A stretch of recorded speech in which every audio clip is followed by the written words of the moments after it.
Hello, everybody, and welcome back to another House Salt live show. We're a little bit down in numbers this month, but our intention was always that we're such a large group that we knew that we'd be moving people in and out because of availability. So we've got a special guest here with us, and we'll get into introductions. But I'm going to let everybody do so, and then also tell us what they rated this month's pick, which is Son of a Trickster by Eden Robinson. So first, hello, my name is Marines. My channel name is My Name is Marines. And I gave this 3.5 stars, but I feel like in retrospect, it could go up to a 4. And I have a feeling that's going to be the controversial opinion. So hi guys, I'm Sam from Thoughts on Tomes. You're on my channel though, so you probably know that. And I gave this a 2. Mostly for the writing style, which just wasn't my jam. But we'll get to some of the other stuff later. Hi everybody, I'm Paige from Minimal Bookie, and I would give this book 4.5 out of 5 stars. Oh, okay. Oh yeah, I'm like a huge fan of the series, so like I'm here to like gush about it. I thought I would be the only one who liked it. I love this series. I'm Nicole. I'm special guest. I basically almost the exact same opinion as you, Mari, though. To me it's like I feel like I would classify this as a 3.5 star read. Like I'm curious where this conversation, like how I will land. My feelings on this, like I feel like this is a thing that I will eventually reread and rate it higher. It's sort of like I finished it and I was like, I think 3 stars, but it's gonna trend up. So I sent it, we always have kind of like an outline for each thing about what we're going to talk about. And I don't know, do you guys just want to go right into like whether or not we liked it or why we did? I feel like we'll cover a lot that way. Yeah. But I don't know. I just feel like that's kind of at the basis of this conversation. And we can talk about all of the little pieces as we go. But this is a very interesting book because it is magical realism or fabulism. And it's very, very contemporary in feeling. And the bits of fabulism come in very scattered at the beginning, and then like the bulk of it happens at the end, and then it's just over. So it's like a lot. But I guess to start this conversation, just a general overview of why you didn't, Sam, or did like it. Yeah. So for me, I feel, oh my God, now I feel like the outcast. So I come to this with I don't read a ton of contemporary, like YA or just contemporary in general. Like that's not my jam. Like I choose not to read those kind of books. So the fact that the majority of this was Jared being an alcoholic / drug addict, like for majority of it, I was like, I don't want to. Like I don't want to engage with this because it's not the kind of story that I want to read. Like if I would have read, if I would read a contemporary book based anywhere saying that that's the story, I'd like, no, like I've never wanted to read like the dark contemporary stuff. It's not my jam. So I was really in it for the like fantasy elements, and I really wanted that. So the fact that we didn't really get it, and we got that scattered bit at the front of it with him thinking that he's just high or drunk, like it was just like, and it's called like Son of a Trickster. So I'm like, God damn it, you're a trickster. Like it was just like the whole thing was just really irritating to me as a reader. But I know that there's like some external things that maybe I'm not necessarily pinging on, and some of the things that it's talking about like culturally, like I get that, but like just the reading about teenagers that are having like a really rough time with like abusive family and like just shitty lives, like is not fun for me. So my enjoyment of it was mostly based on like my basic enjoyment level. The actual magical bits, like I really liked and I wanted more of that. So I probably would enjoy more of the series. But it was just the like that and the writing style, which I know was intentional, of like he wakes up, he gets drunk, he wakes up again and he goes and gets drunk. I'm just like, I can't, like it was just so like redundant feeling to me. And I listened to the audio. I don't know what everyone else ended up doing. Audio. Okay, so audio. So we have similar experiences. But yeah, so I just got to the point where I was like, I'm just putting this on like 2.6 speed and like rushing through it. And then when I got to the magical parts, it was much better. But yeah, it was just not my particular thing. But I also know it's not written for me. Yeah, and I feel like for me it's the opposite because this is exactly my like style of writing that I like. I like stuff that's like it straddles literary and genre, and this did that for me. It sort of feels like a Emily St. John Mandel, where like she's writing about genre, but from the sphere of it being like a family drama, and like that's what I really enjoyed about it. And also it because I'm in Canada, so this is set in Canada. It's set in northern BC, so this was a great insight for me into like Indigenous lives that I normally wouldn't have like access to. And like I just really appreciated the way the story was crafted in that he is so focused on assimilating and making sure his family is safe because of what settlers have done that he doesn't have time to connect with his roots until the very end when his life is completely like imploded. And like I like that narrative arc. Yeah. Yeah, I feel like I understand a lot of where Sam is coming from because, like, for sure, I found it harder to find my footing at the beginning of the book. Like I just in general wasn't sure what it was doing. I also had no idea like what to expect. I knew literally nothing. I decided on Thursday that I was going to read this book and conversation. So like started listening. So I had no expectations. I think I probably would have been more bothered by like where's all the magic if I hadn't if I had known anything about it going in. But I think like it's a book that I feel like has grown on me. I mean, I finished reading it yesterday. It's been 24 hours since I finished reading it, but it's like I feel like it gave me a lot of things to think about and like a lot of things to sit with. And so like that, I think to me is the main reason why I say like the experience that I had was like a 3-star experience, but like with like an upward trajectory the longer that it will sit in my feelings, and I will think about like the structure of the storytelling and like the ways in which like I also hate books about any media really that's just about people being on like drug binges. Like that is absolutely like not my thing. What's the book that everybody loves? My Year of Rest and Relaxation. I hated it. Like that was not my jam. Not into it. But I think that like in the case of this book, that has like a really clear like purpose and point. Like there's a lot of like larger sort of cultural theming reasons for that to happen and for that to be the way that it is. So I don't know. Yeah. I'm rambling.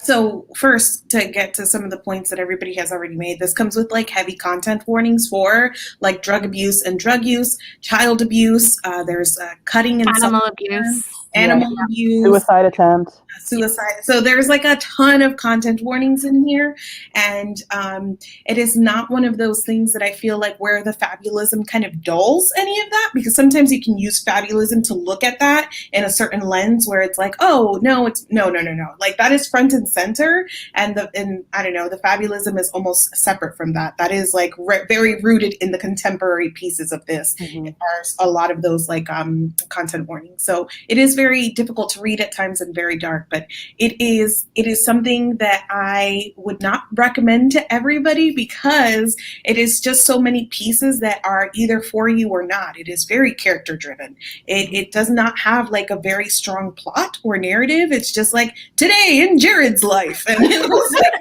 the extent of it as we went along.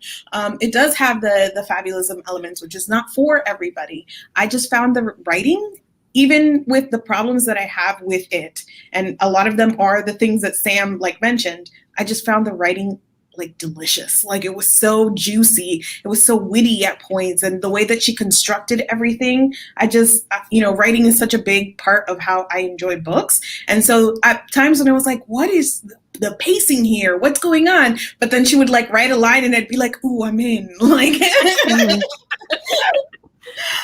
so I that's primarily the reason that I enjoyed it. It reminded me of a lot of other books that I really liked that I wouldn't recommend to everybody, where, even though you have this like dark sort of themes and this story of somebody who's really in a bad place, but the exploration is more about like those cycles and trying to break out of those cycles and how all of that comes, because of family, because of situation, because of being working class or poverty or whatnot. So there are a lot of big themes here, and it didn't feel to me like gratuitous. It didn't feel like tragedy porn. It just felt this person's life and his reality. So the more I know I'm going to end this, I'm going to be like, actually, it is a 4-star because of that. But kind of going back and getting to the beginning of where my questions were, how did you feel about Jared as a character? So that's part of like my thing, I think, because again, I have a very hard time reading about self-destructive characters, and there's been already comments about like, you know, this is based on intergenerational trauma and stuff, like, and I know that, like, you know, I'm a social worker, I know how systems work, you know, so like I get that that's why he is. I still just I personally don't want to engage with it, and that could also be because of like where I am in life, career and stuff. Like I hear about people's trauma like every day in my life, so like reading about it in fiction is not like particularly what I want to do. That's very much a me thing. So there's that piece, but he, the kind of like here's every day in Jared's life was just a little like, I don't care. Like, I think that I kind of wanted out of this, the more that I'm thinking about it, is I almost wanted similar to like the feel of American Gods, where you get to like see Shadow and what he's going through, and then you pull back and kind of see other magical stuff happening in the background, because parts of American Gods are very much like day in the life. But you get to pull back and see more of the magical stuff. I think I would have appreciated that more, because I think I needed that sort of like magical realism, like veneer over things. So the very contemporary feel of this is what made it really hard for me, just personally. But yeah, Jared, like, I don't know, he's like funny though. Like he has these moments where like he does like funny stuff, and you're like, Jared, like, you know, like he's dumb. And his like little relationship with like Sarah and stuff, like he's just, and like I liked his dynamic with his mom, as like fucked up as that sometimes was. So like I have an affection for him in a way, but I still like wouldn't say that I like him. You know, I started to like him more at the end. But still, yeah, he was hard for me. And also like I don't like teenage boys. You know, like, so like he already started off like not in my good graces, and then like all of the drug and alcohol use. You stink. So there was like that whole piece too. So yeah, I think by the end I was like, he had his moments for me, but generally speaking, he's not going to be a character that I feel, if I don't continue with the series, which I don't plan to at this point, he's not necessarily a character that I feel like I will think about a lot unless I start watching the show, which is on my radar. We might talk about later. But yeah, as a book character, I don't really feel much deep affection for him. Meanwhile, I would die for Jared. I'm obsessed with him. I love him so much. I just feel so protective over him because of his compassion. He spends so much time trying to make sure his family is safe, and like that he helps other people, like his neighbors, the Jacks, that even though he is a mess, I'm just like, you need to do better, baby. Like when he like sobers up toward the end of the novel, and like you see he's actually trying to get his life together, I was like, finally he's like on a track. But yeah, I am very affectionate, like protective over this character, just because like you see the intergenerational trauma and how that's impacting him, and you see him trying to fix it, and I think that's why I'm so attached to him as a character. Yeah, same. I also feel like it took me a while to grow on him. Like again, just because in the beginning of the book I had a really hard time finding my footing. I don't think I should have listened to this on audio for the first time. Like I feel like I wanted to like be reading the actual book. Although I loved the audiobook narrator. He was great. I just liked his voice. But I really liked Jared. Like I feel like all of the ways in which he was frustrating were also things that made him feel real. And like I was mostly frustrated because I wanted everybody around him to be better, and like that was exhausting, but I cared so much about him, and I felt like his all of his reactions to things, even when they were in fact, like more often, like whenever his reactions to things were not the reaction that I would have, like that to me made the character feel more real to me, if that makes sense. Like this is like a whole separate tangent, but like when people talk about something like not being relatable, like that to me is like, I would never think to have that reaction. And so that is why I believe that this is a different person and not my own fucking head, right? Like, I don't know. but he cared so much, and he's so sweet, and I just want him to be happy. I feel so bad because Sam is having the experience that I 100% convinced myself I was going to have, being like the outlier. But I loved him so much. I just, he was engaging in self-destructive behavior, but he didn't necessarily feel like a self-destructive person. Like there were so many like outside things that were influencing how he was living. And I think the first time that I really notice that is like there's a scene very early on where he sits with his mom. I don't even remember his dog just died, and he's sitting with his mom, and his mom starts like opening beers for him and like handing it to him.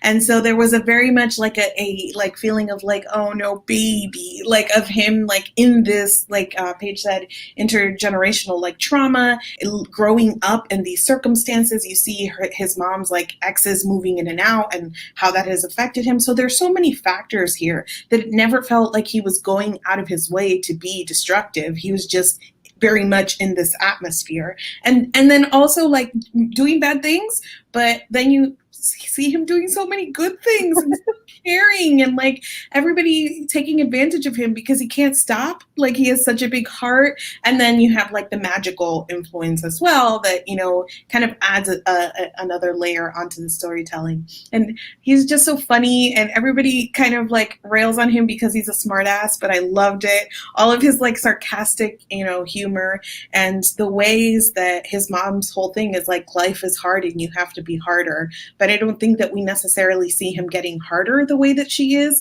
Like he maintains a softness to him even through all of this, that it's just so hard not to be like, baby. So yeah, I was in for Jared. I feel like Go ahead. Oh, no, I was going to say, and equally, I feel like even though he's not really in it a lot, Crash Pad was another like standout character for me, where I was like, I want to protect you because you are so sweet, and like you barely see him, but he's always talking about like fandom stuff, like Doctor Who, and like he's just a little dork, and I'm like, I love this character as well. So I feel like two of them together, like when they met, I was like, okay, Jared's slowly going to figure things out, hopefully, and have more support. Mm-hmm. Mm-hmm. So on Snark Squad, we covered Doctor Who for a period, and at the very beginning, Nicole was in on it. So like, I basically made her watch Doctor Who. So the scene where he's like, "It's funny, isn't it? Don't you love Doctor Who?" And Jared is falling asleep, like, "Oh, I hate this." That's literally Nicole and I. Be like, "Don't you love it?" And Nicole like. Were there any other characters that stood out to you, one way or another, whether you liked them or you felt that they were well developed or underdeveloped or anything like that? I have a soft spot, mixed affection for the mom. Yeah. The mom is a hot fucking mess. Like completely, like some of the stuff that she does is like blatantly abusive, obviously, like neglectful, like really shitty to him. But I also kind of found her funny. Like she would just like their dynamic was very real, like for like you could really feel that like situation again with the like intergenerational trauma and some of that stuff. You can just see like how that dynamic developed to where it is, how much of her being the way she is has affected him. And then when you find out that she's like a witch, I was like, yes. So that was like really great. And I was like, do more witchy shit. Like I was just waiting for those moments. But then also having just this like, because at one point she's on like meth or something, right? So like just this very like chaotic, we were like, ooh, yikes. But I did enjoy her and her like kind of no bullshit attitude. As far as other characters, I don't know. Sarah, I went like back and forth with, because I don't know.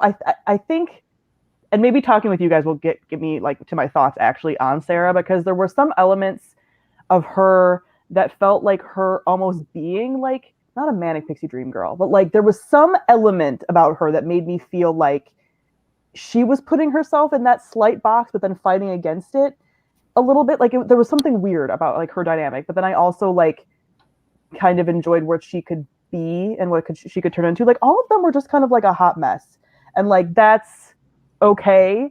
But it made my feelings about them like rougher to figure out, again, because I don't love all the drug use. So yeah, I think that was like the biggest the stuff. And then as far as like some of the magical things, like since we got so little of it, like I don't really know how to feel like about his real dad and like some of that stuff. Like that was all very vague at the end, so my brain really didn't connect to any of that. Yeah, I feel like the only character that I didn't really like have like affectionate feelings towards was like Phil, which is his supposed biological father, until he figures out like actually not his dad. He's the only one where I was like, you were absolute, like, I don't understand you at all. You're not really in his life. You're just taking his money and you're like using him, and I don't like that. But everybody else, even though they were all messy, I was like, but they're messy in like such a human, realistic way. Like you could see people doing this kind of shit that I was just like, I understand why you're doing what you're doing, and even though I don't agree with it, I appreciate that you feel like a real person that I would probably meet maybe. And the mom also was a standout for me. I feel like you never questioned that she loved him. It's just that she was having difficulty showing him in ways that we perceive as like a healthy version of like familial love. And so I really enjoyed their complex relationship. That was like the highlight of this book for me, for sure. I also really liked the character of the mom. I feel like I am harsher on her in my like judgment than the way that either of you are describing her, but I also think I think that it is narratively necessary for her to kind of suck, because the magic doesn't come in until the end, and like the way that all of that is handled, I have like kind of mixed feelings about, but like I generally come down on the side of like, yes, this tracks. But part of why it tracks is because she's not a great mom. Like I just like the way in which that reveal is handled is like only narratively effective, because we have also seen that as much as she loves him, and I totally agree with you, Paige, like she definitely genuinely loves him, she's also just like not actually a great mother. And so like the tension of that, I think, I really, really well done, like as a character though. Like I believe like this woman is like a real person. I believe that she exists. Her whole dynamic with Jared was really, really great. Like the text message conversations, all of that stuff. I loved. I also don't know how I feel about Sarah. Like I don't have strong feelings either way. Like I just don't have strong feelings about her at all. I also love Crash Pad. Same, very relatable to be like an awkward teenager who like doesn't know that you're embarrassing yourself. I was just thinking like, oh man, yeah, really, really relatable content. I think that Robinson did such a good job with the mom specifically, because I think that the fact that we have so many complicated feelings about the mom and her relationship with Jared is like a testament to how well she wrote it. So, you know, she gave us enough moments like the mom nailing down somebody's feet, and where you can be like, ooh, that's bad, but also, yay, that's right, girl. Like, so that she gave us enough where we were at points, you know, cheering her on or understanding sort of like her anger in certain situations. And this whole idea that she's a person also in a shitty situation. And so the way that she's reacted is with all of this anger and with this, like, you know, life motto of you got to be harder than the situations around you. So you understood all of that. And there were those moments where you were like, oh, she does love him. So when the moments where you're coming around and you're like, that's neglect, that is neglect. Like it was all very well balanced in a way that you didn't write her off immediately because you had so many other of these moments. So yeah, I think I had the most feelings for Jared and then the mom, and then Crash Pad, and everybody else was kind of like these other pieces. Very much it felt purposeful for the way that they were like kind of just flying or floating in and out of Jared's life, because that's kind of one of the big themes is, so, you know, how transient this all feels for him and how people leave him constantly. So I felt like the characters were very much in line with that. But I think with those two, and then Crash Pad, which is not a major character, but we just love him. She did a really good job fleshing them out. I also feel like the grandma who's not his grandma, that was also a really interesting character too. Yeah. In that, like, reading it, she was one of many people in his life who I like wanted to just sort of generally do and be better, where it was just like, you seem to get that everything sucks here, and I feel like you could be doing more to help him and you're not. And then like when we get to the reveal and she's like, cool, here's a check, bye, I was like, yeah, that tracks actually. Like that tracks, because you haven't really done like what have you really done up to this point anyway? So I like that was a really, really good and interesting character. Also side characters that made me cry. The popular kid's dad, when his dad was like, I'm proud of you. Stop! Stop it! Bald. Just bald. That's my shit. Adults telling teenagers that they're proud of them. I love it. Do you know a teen? Tell that teen you're proud of them. If you take nothing else away from this live, we want you all to find a teen. And I feel like for crying, like characters, Baby Killer, I was not expecting to be as emotionally attached to that plot as I was. I literally would not put my dog down while I was reading this book. After I read that scene, I was like, this is it. I know I need to be cuddling you when I read this, especially because like it plays a part throughout the entire, like toward the end of the novel as well. Like Baby Killer comes back and I'm like, oh my God, this is the most depressing thing, but also high-key relatable because you already have me in tears because you know I'm going to relate to this. It's just so relatable. I mean, I don't have a dog. I'm not a dog person, but you know, I am a person. So like animal feelings are something that I understand very, very much. And so the fact that this kid has experienced everything, like high and low and all of these traumas, but at the end when these like spirits are trying to like, you know, lure him out or whatever, they're like, we know dog traumas will get. That is 100% the trauma he's carrying still, is that he had to put his dog down. Like, yes. We mentioned it already briefly, but I kind of want to go through some of the plotting and pacing, which I know was like a con for you, Sam, and it's one of the big things for me too that I think made this like less than a perfect book for me. So how did you do with sort of the pacing throughout, and where were some of your like problems with it? Yeah, like I mentioned, it's really just like the fact that there was magic like at the very end. Like just because of how the book is set up, it's called Son of a Trickster. Like it's just a pet peeve that I have in any kind of like sort of contemporary fantasy or fantasy where people don't actually realize that there's magic and all that kind of stuff. I'm like, don't put it, and I know that's like a marketing thing. Like I know it's not the book's fault. However, I'm still living in this world in which there's the marketing, and that's gonna give me a bias. So the fact that there's like Son of a Trickster and like the synopsis says like stuff about magic, and I'm like, all right, can we have it sooner? So I think that is probably the biggest piece where I would have enjoyed it more, kind of like I said, with if it was more like American Gods, where we got to see more like obvious connections. And this is why I think I do plan on trying to watch the adaptation whenever it's available to us. Because I think the adaptation will have to do that. Like it'll have to show other magical stuff sooner. Like they can't have like a whole season where there's no magical things and then just pop it at the end. Like I don't think that would work for TV. So I think that for me, that would work so much better. But yeah, like the fact that it's like a contemporary until the very end. Well, it's not even just like season structure. It's also just the fact that you wouldn't be in his head, right? Like the very fact that you would move from first person to third person in like a TV show, like that would force like you would have to show the viewer magic as a result of that. Or we would see that he wasn't like stuff happened and that wasn't like a drug-induced hallucination. That was that was such the biggest like I get very frustrated with characters like when you as the reader know that something is magical and they don't. I just like it bothers me. Like I'm like no, especially when it's happening multiple times, and I was like, you're a native, like you know, like come on man, like you know what this is, like your people talk about this stuff all the time. So I was just really frustrated with that.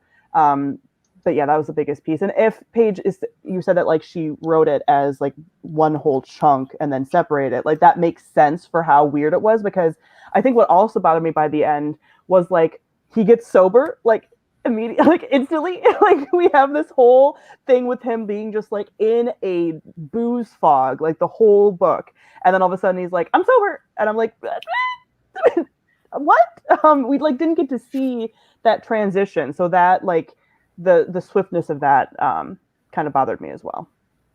I feel like if you reread it, you would notice some of the details that were like weaved in throughout that you maybe don't notice on the first read. When you're reading it, you don't really understand, because the trickster like that she talks about in this book is a specific one that transforms from a raven. So all the times he's mentioning these birds that are following him, it's his dad following him. And like, I think because I watched the adaptation as well today, a little bit of that is bleeding into like my memory of this book, because they do it really well, where if you know that's who it is, you notice all the places he's at, like witnessing everything happening.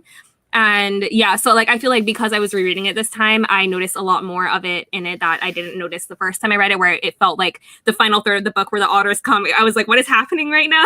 Like this feels completely out of nowhere. But yeah, I feel like it was because I think Eden was also trying to explore like what happens when, because people are so focused like on assimilation and because of like residential schools and the effect of the foster care system on taking Indigenous kids out of their homes and placing them with like colonialist families, like how that impacts people having access to their stories. So he probably has not had a lot of access to the stories that he's experiencing for himself. And like, that's why he's so focused on being like, I just want to be normal. Like, I don't want to have this magic. Like, that's also an element of it that I really appreciated this time around reading. Yeah, for me, I think that I really actually enjoyed I was enjoying for the most part the very slow and steady way that we get introduced to the magic. Like that didn't bother me at all, especially because we had these sort of chapter interludes where it was like almost the magic itself trying to explain itself to us in a very almost scientific way. And I loved that it had like these scientific terms and it was trying to be like, you know, I don't know, very grounded magic for this explanation of like this other world and how it felt very purposely like far away at the beginning and then getting closer and closer and closer as you go along, the way that Jared is getting closer and closer to this as well. I think that the tipping point for me where I was like, ooh, this is good and like well done, is that it went on a little bit too long. I feel like if this were a little shorter, a little more compacted, that it would have felt perfect. But it did one too many rounds of that whole like waking up from a booze thing, like one too many of those where I was like, oh, okay. And then Jared went a little too long without accepting anything. Like I totally get that he was not in tune. He had no real reason to be like, oh yeah, duh. Like, especially because he is using drugs and alcohol so heavily for him to be like, oh, it's magic versus like, oh man, I was like wasted, you know? So I understood why he was hesitant to sort of believe this thing, but it went on a little bit too long where I was like, get it together. Like, and he would even make mention and be like, I didn't even have mushrooms, but it must have been the mushrooms. And I'm like, Jared. Like, yeah. That's exactly how I felt. Like, it wasn't like I don't need characters to understand immediately that magic is happening. Like, that's not what I'm saying. It is just like it happened like 4 or 5 times where I was like, bro, like, come on, you know, because it was like he talked to the raven like a few times, and then he saw the woman with like the different faces, and then he saw his neighbor. Like, so it was just like numerous things that I'm like, you've seen a lot of it. And like the fact that I think too, kind of like, you know, Paige was saying, like if he would have been raised with like outside of like, you know, sort of like residential living, like I would get it more. I'd be like, okay, you don't have exposure. I was like, but your mom and like your family, like they are like native. Like I'm sure you've like talked about some of this stuff a little bit at least. Like, but maybe not. Maybe now that I'm saying that, you know, his mom was so like, well, don't mention things, you know, so maybe not. But just, and so that was maybe my own bias of like, hey, people talk about their cultures, and like, you know, maybe his family didn't.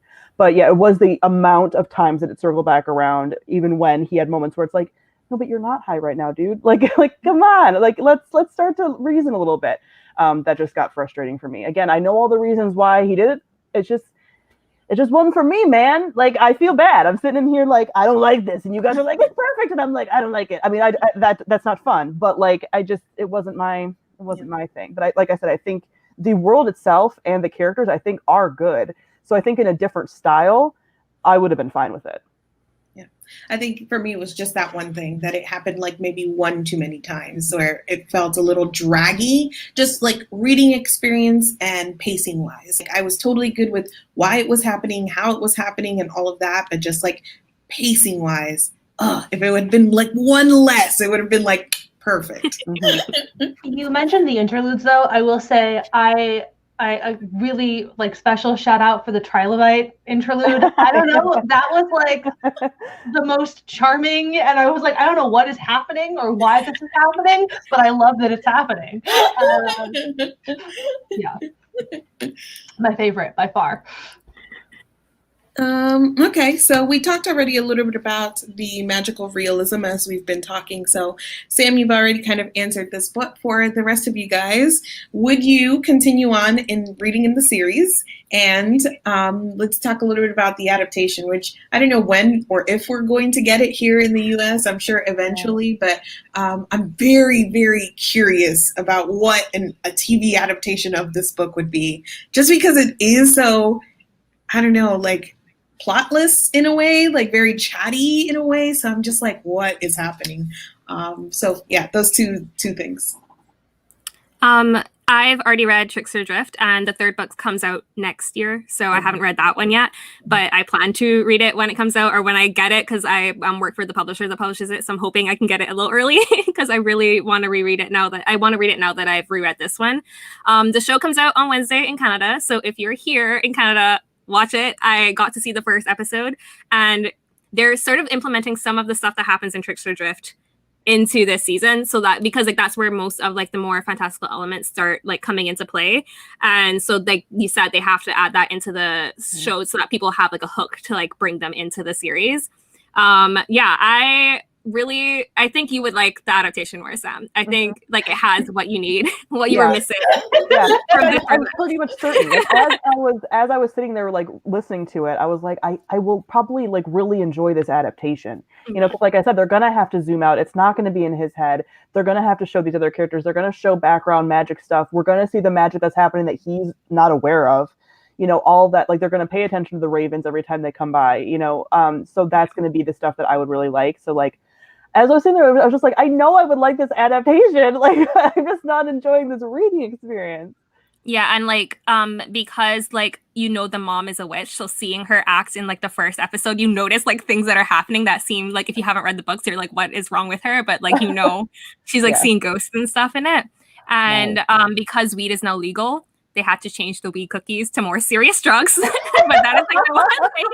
Yeah, but they bring it up and like they bring it up. They like address the reason why, because I watched the like trailer and I was like, he's dealing hard drugs now, and then I was like, but weed is legal, so that makes complete sense. I love that. Yeah. That's amazing. I have basically already answered this, but yes, I definitely want to continue with this series, and I am very excited to, in question mark time, when we get to watch the adaptation in America, watch it then.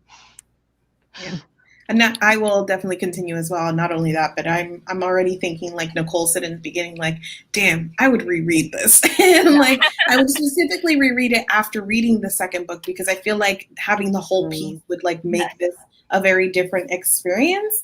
So yeah, I'm in. I'd be very curious to see the adaptation, especially because I love like seeing those changes that they make, to see how they like reformat something for another medium, and the way that they kind of move the storytelling, because you're not in Jared's head. So what are the pieces that need to be kind of like retold? So I'd be all about that. All right. Anything else that we didn't get to cover about the book that you want to say?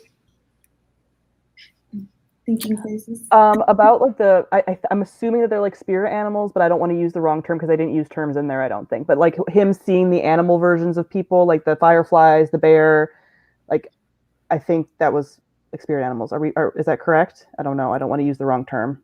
I can't remember because it's been a minute since I've read Trickster Drift, so I can't confirm that. But somebody in the comments might be able to, because I've seen a couple of people who've read both of them. Yeah, because so basically like the animals that were associated with the people, like I thought it was really funny with the boyfriend and like the weird bear like that was like hanging around that he could eventually see at the end. Like that was, I thought that was like a funny like little addition at the end, to be like he could see different aspects of people, and it was like more a way to like flesh out some of the characters with getting to see these like animal companion type things that they're not even aware of, because the boyfriend was like, I wish I could see it, like, and he was all like bummed out about it. I was like, I feel the same way as like a normie not being able to see my like whatever that was. So yeah, that was kind of like a cute little thing at the end. the fireflies and right, like the fireflies, and he could hear them, and they were like talking and things like that. I thought that was cool. And that moment where he was like, "I can see your fireflies," and she's like, "Cool," and then he was like almost mad that she believed him too easy. Like, I want to see him again. Like, yeah. Okay, I guess we'll finish off this conversation talking a little bit. So there were a lot of like different elements that are combined here. So like an unlikable character or like lots of unlikable characters. Like we said, very contemporary sort of feeling, magical realism, and a non-traditional storytelling type, which I listened to it on audiobook. So it took me a while to even like, I don't know, fully understand that there were a lot of text messages and stuff going back and forth that I was just like listening to. I don't know if I picked up on that it was text messages a lot of times. Yeah, well, I don't know how, like a lot, but like his mom and him would like text back and forth a lot and things like that. So, and I was like, oh wait, I'm listening to this. So I would like to also read this with my eyeballs because I think that would be like a different experience, but it is a very sort of non-traditional storytelling format, I would say. So I wanted to just touch on other like media and books where there are other like these similar elements where maybe they worked for you or had like a similar feeling for you. As far as like unlikable characters doing unlikable things and told in a weird paced kind of story, magic kind of things, Deathless by Catherine Valente, that book sits differently with me. So that book as a reading experience, the first time I read it, I gave it 3. And that is much more magical. Like that magic is like in your face. So like if it would have had less magic, it would have been also a 2 for me. So it's kind of similar in that way. But that's a book that sits in my feelings. Like I think about that book all the time. So now it's probably like more of like a 4.5 for me, even though I haven't reread it since I first read it, because it is these like unlikable characters doing like pretty bad things to each other. Really like a ton of magic type stuff. And just like, it's sort of, well, I know like Mari, you know, with like Valente's writing, but like she has this very just kind of like, what? Like it's hard to like follow, especially the first time you read it. So that kind of is like a similar book for me, but that I really enjoyed. I don't really need to like my characters either necessarily. I'm not somebody that needs like a relatable, likable character. I'm like, no, give me an unlikable one. I just so happened that Jared happened to combine like, you know, like 5 being a teen boy. Like. Yeah, like you happen to be a teen boy on drugs, and I'm like, but like otherwise, I tend to like characters that are doing bad things. I find that a little bit more interesting anyway. But that's the book that kind of sprung to mind as like a similar feel for me with slightly more magic. I was thinking of American Street by Ibi Zoboi, which is, it has like fabulism in it. And I feel like that element of like, it's in the background the entire time and you're not quite sure if it's actually happening until toward the end. And like that book was very similar. As far as unlikable characters, I don't know why this just jumped into my brain, but it's totally not related. It is literally a TV show about a reality show, Unreal. But like those characters are complete messes and a lot of their shit's like based in trauma. And yeah, so 2 completely different suggestions. I'm laughing at even calling these. I understand why. I've seen in reviews people calling Jared unlikable, but also that doesn't actually feel like what we read. I found everybody deeply likable in this book, and just really, I don't know, easy not to root for in their current circumstances and like the choices that they were making, but I was rooting for everybody to do better. Like I wanted them all to do better. So it doesn't really feel like this is a book that has like a traditional unlikable character, you know, in a way that others are. So for me, the big comparisons that came up, there's 2 books that if you enjoyed this one that I would also highly recommend. And one is Brown Girl Unlimited by Echo Brown. It is very, very similar in structure, a very non-traditional storytelling structure. It is about a young Black girl who's experienced a lot of trauma and poverty, intergenerational trauma, very similar content warnings, which is something something to be aware of, but she's got this like fabulistic world as well where she's a wizard. So she's tapping into this magic, and the magic is an extension of sort of like how she's overcoming this trauma or whatnot. So it's very, very, very similar. And I feel like if you like this, you would also like that. And the other is, now I can't remember what the name of this book is, Nothing to See Here by Kevin Wilson. Kevin Wilson? Yes.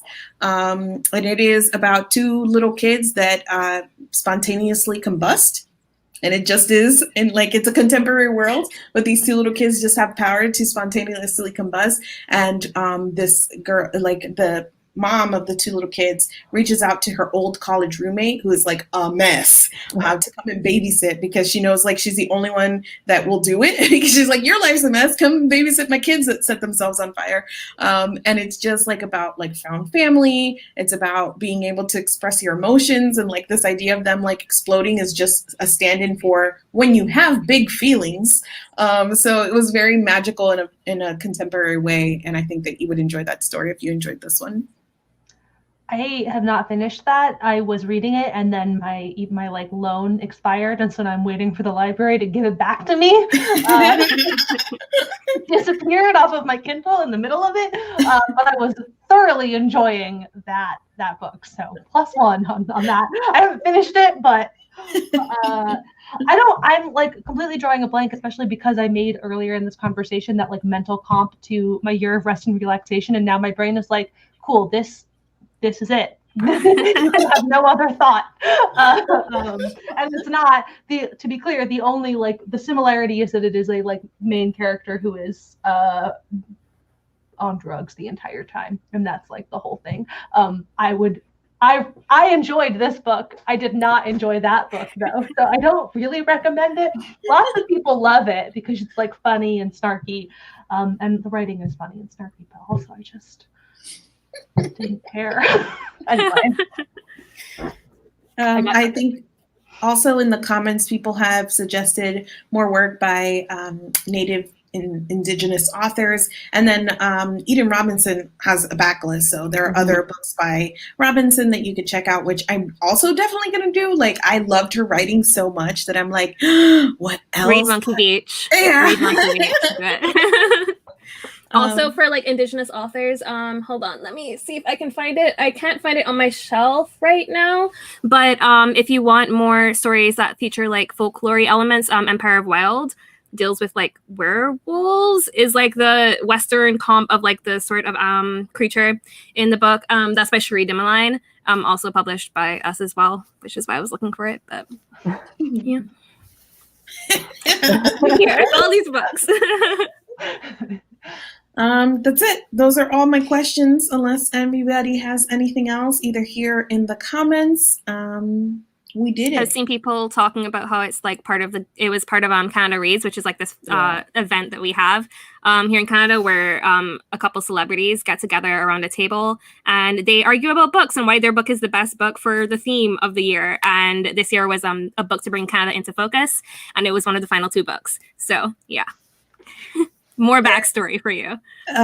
Somebody just suggested for some horror, Stephen Graham Jones, which I'm like dying because everybody is saying so many amazing things about his latest book, but I cannot read horror. So everybody's like, it's amazing, you need to read it. And I'm like, but I can't. All right. So to wrap up, we're going to announce the book for the next book club, which is this month. We're already in October, so our October book. And I'm going to just announce November as well, because we have the next 2 books picked out. Yeah. And so that gives you extra reading time. And they're both relatively new releases. So we try to sort of sort through new releases and backlist. But the next 2 are newer releases. And so for October, we have A Deadly Education by Naomi Novik.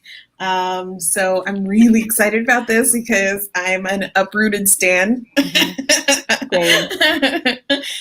Really pretty. It's just like a pretty book. Yeah, it's It very is pretty. very beautiful. Also, the insides are just as good. I read this like back when quarantine started, and holy shit, it's a 5-star for me, y'all. I'm ready.